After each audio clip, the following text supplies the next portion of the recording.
Te entiendo, ¿cómo no van a interesar? Por supuesto que interesan, pero lo primero que te tengo que decir es que yo respeto a las opiniones, a las personas que no piensan como yo, las respeto enormemente. Lo que sí digo con franqueza es que yo defiendo el derecho que ellos tienen de opinar distinto a mí y pido que se respete mi derecho a ser sincero también y a decir lo que pienso. Lo que no voy a hacer es cambiar de discurso para conseguir votos engañando a esas personas para que voten por mí. No lo vamos a hacer. Ni nosotros, ni yo, ni Keiko, ni Fuerza 2011. Creo que la sinceridad es importantísima. Yo, cuando a mí me demuestran que una posición mía está equivocada, con argumentos me lo demuestran, no con insultos, sino con argumentos, muchísimas veces lo reconozco. Yo quiero ponerte un ejemplo. Cuando fui ministro de Producción, especialmente en el caso de Producción, no tanto como ministro de Defensa, en el caso de ministro de Producción, cuando recién me nombraron ministro, habían una serie de personas que declaraban en los medios y en distintas oportunidades, inmediatamente me empezaron a criticar y a decir que yo venía a defender los intereses de los grandes empresarios, de las grandes empresas pesqueras. Entre ellos, y te lo voy a dar el nombre, el entonces secretario general del Sindicato de Pescadores de Chimbote, que es el más grande sindicato de pescadores en el Perú, digamos que pertenece a la Federación de Pescadores del Perú. El actual presidente, en ese entonces secretario general, y sigue siendo secretario general de la Federación de Pescadores del Perú, José Lozada, y el ex secretario general, en ese momento ocupaba el cargo del Sindicato de Pescadores de Chimbote, Juan Llovera, eran mis principales enemigos. Y resulta que ahora son dos de mis amigos más cercanos, con quienes una vez cada 2 o 3 meses almorzamos juntos si podemos, o nos reunimos. ¿Por qué? Porque terminamos entendiéndonos. Vieron, en la práctica constataron que yo no había ido al ministerio para defender a los grandes intereses. Es más, tuve que multar a grandes empresas, por ejemplo a la empresa Hajduk, con $1.300.000, y a otra empresa grandaza que es TASA, del Grupo Brescia, con $1.600.000 por irregularidades, por errores que cometieron. Pero, digamos, va a sonar petulante, pero iba a decir, me gané la confianza de ellos. En todo caso, el hecho de conocernos y de ver cómo actuaba y cómo sostenía mis puntos de vista y argumentaba, nos llevó a tener confianza mutua. Y hoy, como te digo, son las personas que, entonces fueron de las personas que más me ayudaron en el Ministerio de Defensa para hacer los cambios que había que hacer. Y son las personas que se han convertido en muy amigos míos.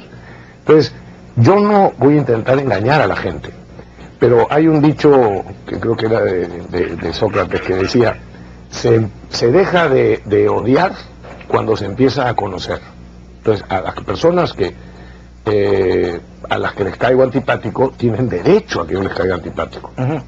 Pero quizá algunas de ellas, por lo menos, con ellas no nos hemos conocido. Si nos conociéramos un poquito más, de repente empezaría a haber menos antipatía o menos desconfianza. Pero la gente quiere saber, porque está el mismo temor de Humala, ¿no? El chavismo, estatización, y está el temor de la gente a los temas de corrupción, de violaciones de derechos humanos, y hay gente que no tiene mucha confianza. Y por eso te decía, ¿cómo pretenden ganar la confianza de esta gente teniendo en cuenta el pasivo del fujimorismo durante los 90? Mira, repitiendo lo que es, a mí nadie, ni mis peores enemigos políticos o adversarios políticos, me puede achacar ningún acto de corrupción.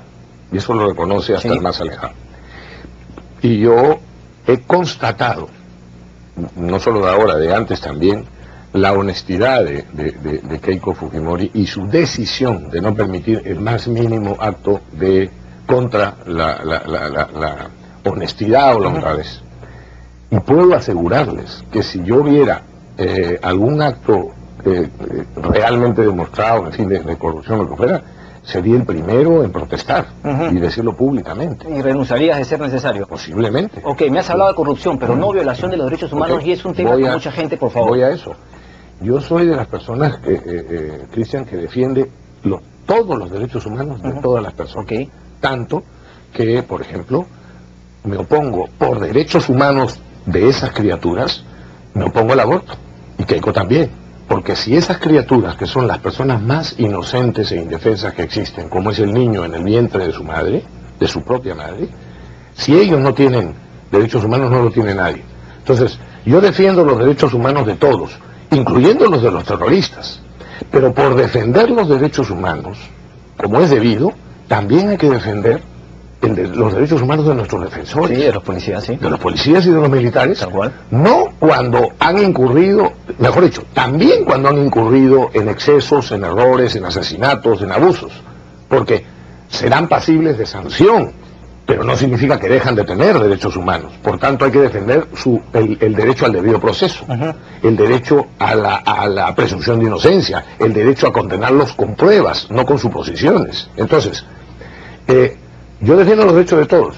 Lo que no estoy dispuesto es a dejar de defender los derechos humanos, aunque sea impopular, los derechos humanos de quienes son muchas veces acusados injustamente. Te pongo un ejemplo.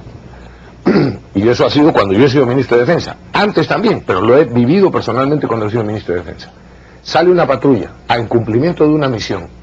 Les disparan los narcoterroristas. Ellos atacan a los terroristas, ¿de acuerdo? Y matan a algún terrorista que les ha disparado.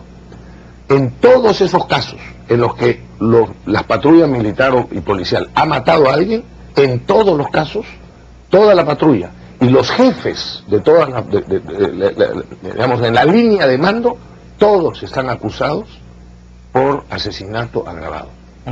Y eso es una injusticia.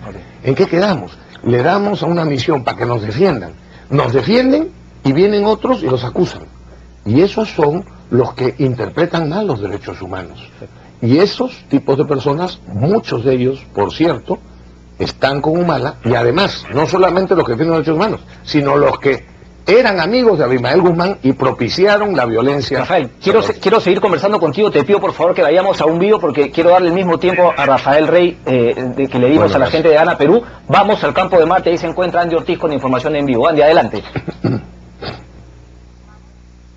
Hola, Andy. Muchas gracias, Cristian. Nos encontramos en el campo de Marte, en los exteriores del Ministerio de Defensa, donde ahora se tiene realizando una propuesta por los empleados de las Fuerzas Armadas, los empleados civiles de las Fuerzas Armadas, que están exigiendo una serie de reivindicaciones. La señora Ana Berrocal, dirigente de los empleados civiles de Defensas Armadas del despacho del Ministerio de Defensa, nos retorna cuáles son los reclamos de los empleados civiles. Señora, buenos días, bienvenida a Canal N. ¿Cuáles son los reclamos? Canal N, lo que queremos es de que el ministro de Defensa cumpla con el decreto de urgencia, ya que desde el 15 de marzo fue remitido al Ministerio de Economía. Queremos que cumpla este incremento de acuerdo al decreto de urgencia que ha sido remitido. Lo que estamos solicitando al ministro de Defensa, que por favor vea este incremento que ya lo tiene el ministro de Economía. Ahora bien, señora, ¿de qué se trata este incremento? ¿Bajo qué rubro será? ¿Y de qué monto? ¿A qué monto están pidiendo ustedes que sea? El incremento del CAFAE, de acuerdo al presupuesto del ministro de Defensa, del Ministerio de Defensa, es de 400 soles, porque están también las Fuerzas Armadas, está la Marina, Ejército, Fuerza Aérea y Despacho Ministerial. Lo que queremos es que ese incremento, que no va a afectar al Ministerio de Economía, porque no se le está solicitando ni un incremento, ni un sol al Ministerio de Economía, es el presupuesto de defensa que se cumpla con el incremento. Está desde el 15 de marzo. Ahora, usted me dice que el personal militar de las Fuerzas Armadas sí tiene este incremento, pero ustedes no. No tiene nada que ver, es solamente para el personal civil. Nada más, el personal civil de las Fuerzas Armadas ganan 100 soles de CAFAE. Este es el decreto de urgencia que se ha ido, que se ha entregado, un ratito. Este es el decreto de urgencia que ha sido remitido por el ministro de Defensa desde el 15 de marzo. Queremos que ya nos prometieron hacerlo y verlo en Consejo de Ministros, que hasta la fecha no han hecho nada. Usted sabe que ya está terminando este gobierno y no tenemos una respuesta. ¿Cuántos empleados civiles de las Fuerzas Armadas están solicitando esta remuneración mayor del CAFAE? Más o menos de 15.000 empleados civiles de las Fuerzas Armadas con despacho. Están en este momento, me comentan ustedes... En plantón, sí, en plantón hasta la 1 de la tarde. De equivalencia, de aquí en caso, señora, ¿qué medidas plantean en caso el ministro de Defensa o el ministro de Economía no atienda la demanda de ustedes? Justamente la señora Graciela, asesora del ministro de Defensa, ha llamado a una comisión para poder conversar ahorita y ver qué acción va a tomar, porque ya ha pasado varios meses, ¿no?